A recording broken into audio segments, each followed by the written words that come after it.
Hey YouTube, how's it going? Buster here, Adventure Biker. So, this is the route me and my brother Stevie did, and I've kind of adjusted it so it's a kind of round robin from my house down over the forestry and back home really, and it's just basically to see what it's like. Big tractor coming.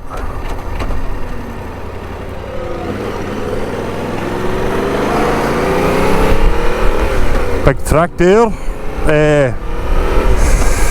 Just see what it's like for the boys, because there is a bit of it that's quite I never filmed any of it, but there's a bit of it that is quite ropey, and I want to see how.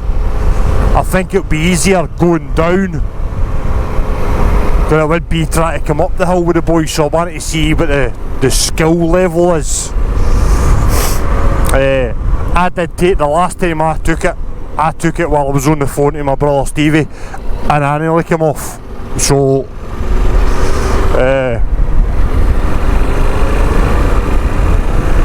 looking off, my motorcycle skills are a bit pretty good, but the other two, me and Andy, I think will be fine, but it's William and Stephen I think might be a bit, it could be a bit ropey.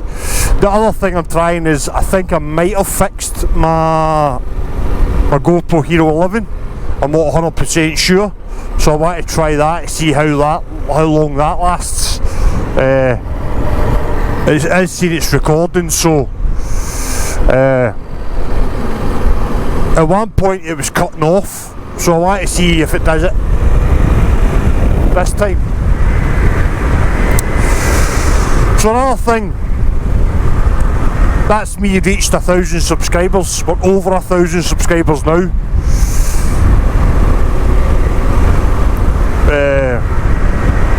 I'm starting to chuck down on a bike. I don't think I'm going to monetize myself now.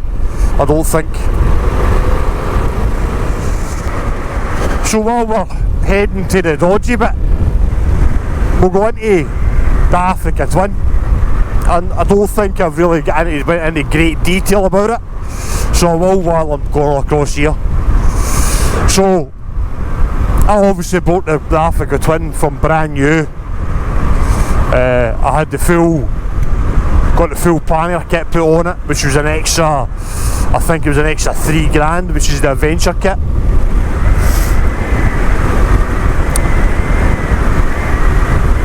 So when the crank bearing went on it,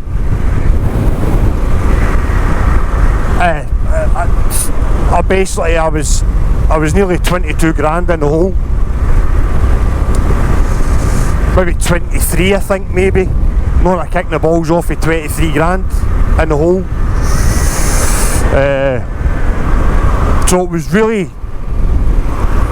heartbreaking, the fact that happened to the bike, and then Honda just kind of washed their hands of it. So I had a choice.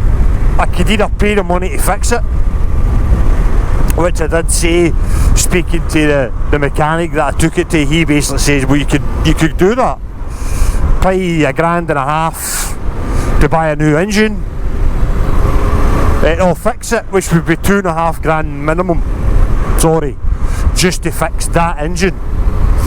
That's minimum. That was him without him taking it apart. He said it's going to be minimum $2,500. That's stripping the bike down, taking the engine out, splitting the engine, doing blah blah blah, putting it all back together.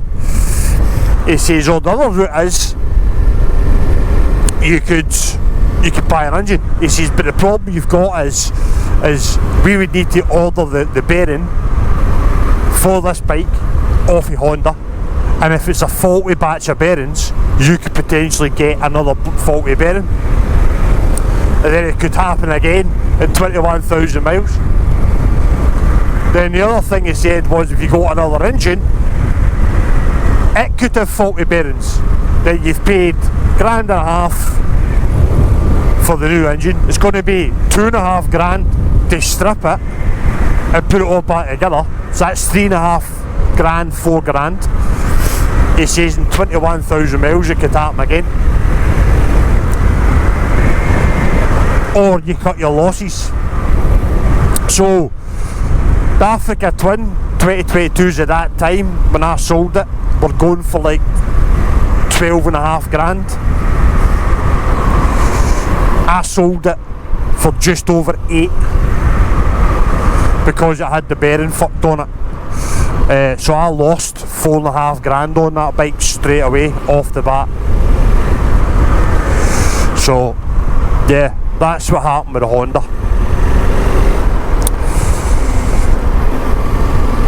And it's caused a bit of a stink up my video and what happened with my bike, because people are still saying, oh, Hondas are the best, and I've never had an issue with any Hondas and stuff like that. And I'm the same. Now, I've been riding since I was 17. I've had numerous amount of bikes, but every bike I've always been, but every make a bike, a manufacturer I've always been back to was Honda. I've had loads of Hondas. I've had CB550s, CB750s, I've had a CBR 1100 Blackbird, I've had the CBR 1000 Fireblade. I've had loads of Hondas, and I was the same. Can't beat Honda, they're fucking bulletproof, but then my bike wasn't. So, as I always say, opinions are like arseholes, everybody's got one, and my opinion of Honda right now are the build quality is absolutely fucking shocking.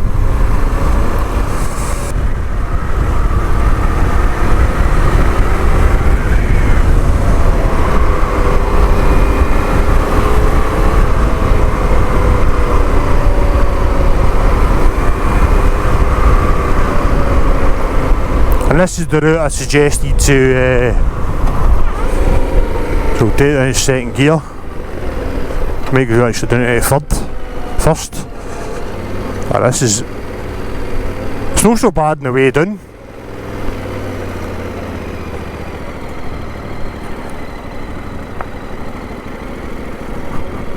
Can you imagine doing that on the way up?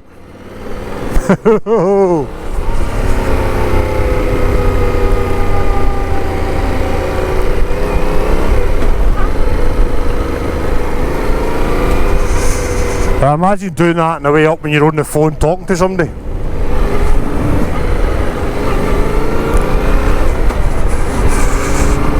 So if I'm going to bring the boys here, I'll bring them down the hill rather than up it.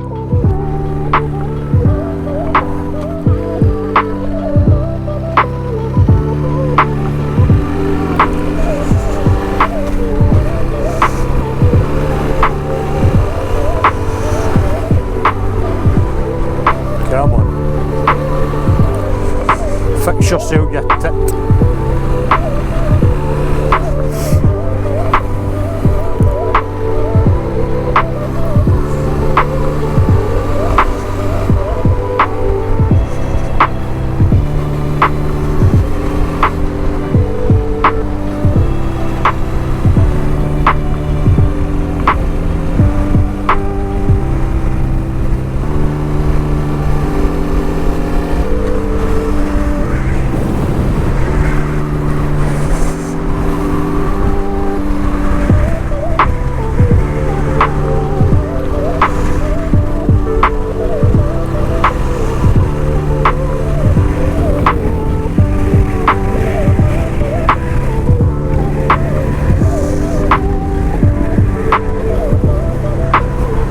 Cemetery gates.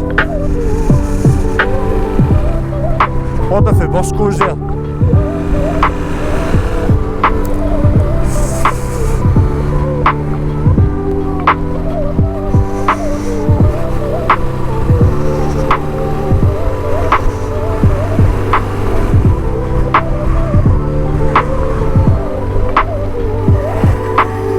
No access to wind farm.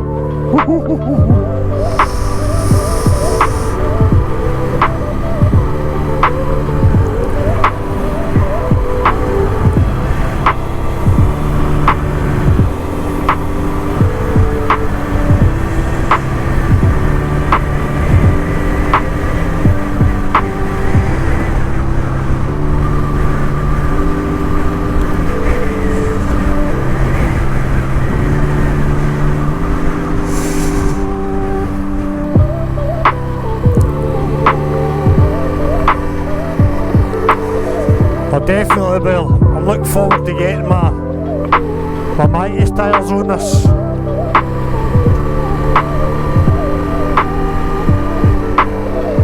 These tyres are actually alright, to be totally fair with you, they're actually alright, they've done no bad. I took away all that forestry out.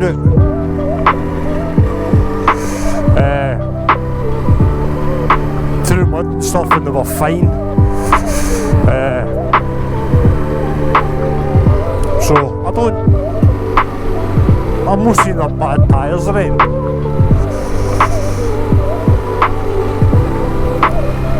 Just need to be careful coming through here because there's loads of sheepos.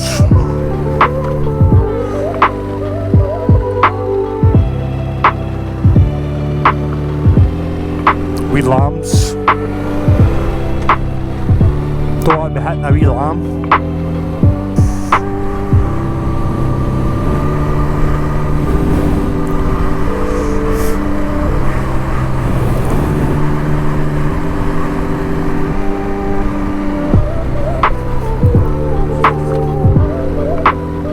See what I mean, look? Fucking idiot. You know what I mean? Fucking... Look at you, hangman. That was nearly mutton for dinner.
So this is Glenluce Abbey.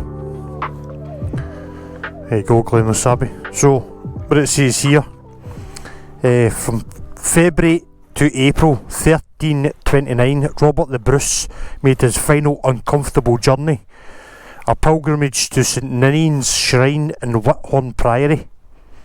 He travelled down Ayrshire coast from his home in Cardross, resting here before praying for several days at the shrine. He did not return here, but followed an inland route, taking him past his first victory site in Glenluce. So there you go. So Robert the Bruce apparently was here, and people would come here. It says there, the 12th century at Abbey at Glenluce was a welcome resting place for pilgrims travelling to and from Whithorn. So there you go. 3 trails, 1 tail. The Robert the Bruce Trail features many places in Fries and Galloway that played a significant part of the Bruce story. The trail covers an extensive area, but you can visit the sites individually or follow the Pacific route, which have been divided into 3 separate car trails: West, Central and East in Dumfries. There's fallen down a foot trail. There you go.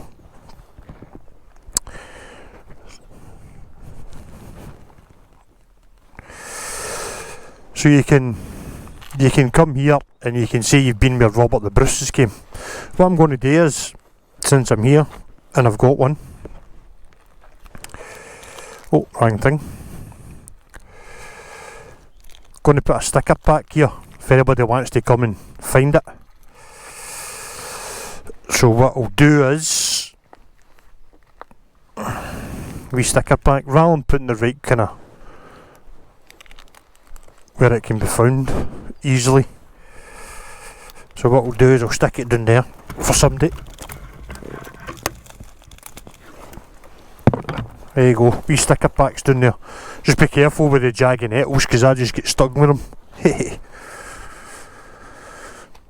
There you go, wee sticker pack at Glenluce Abbey for somebody if they want to come and get it.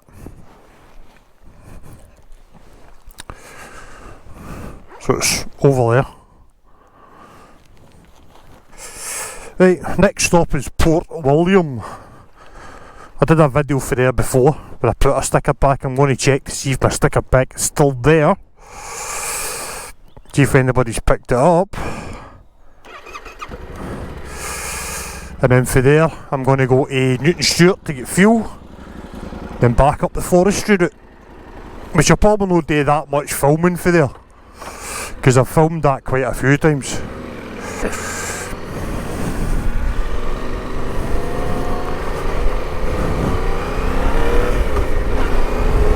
So there you go, Glenluce Abbey.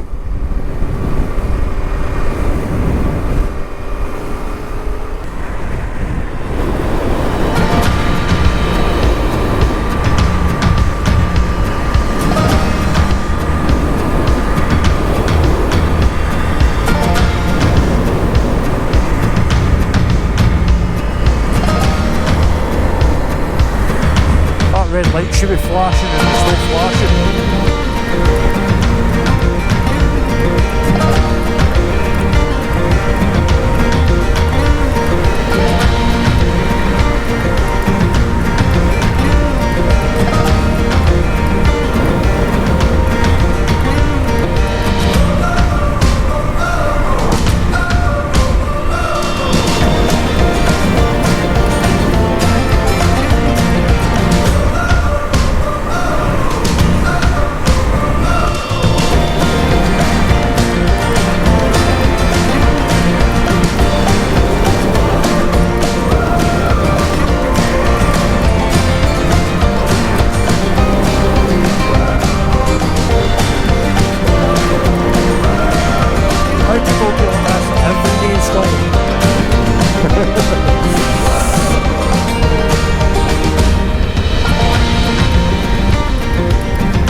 Well, YouTube, that's me coming into Port William. As I said, I'm not going to film on the way back because I've seen that about a million times. So, stay safe, stay rubber side down, and remember, take life one meal at a time. Catch you later. So, this is me at Port William, and nobody's collected the sticker pack for the wee well. So, this is Bank Holiday Monday, so as of now it's still there.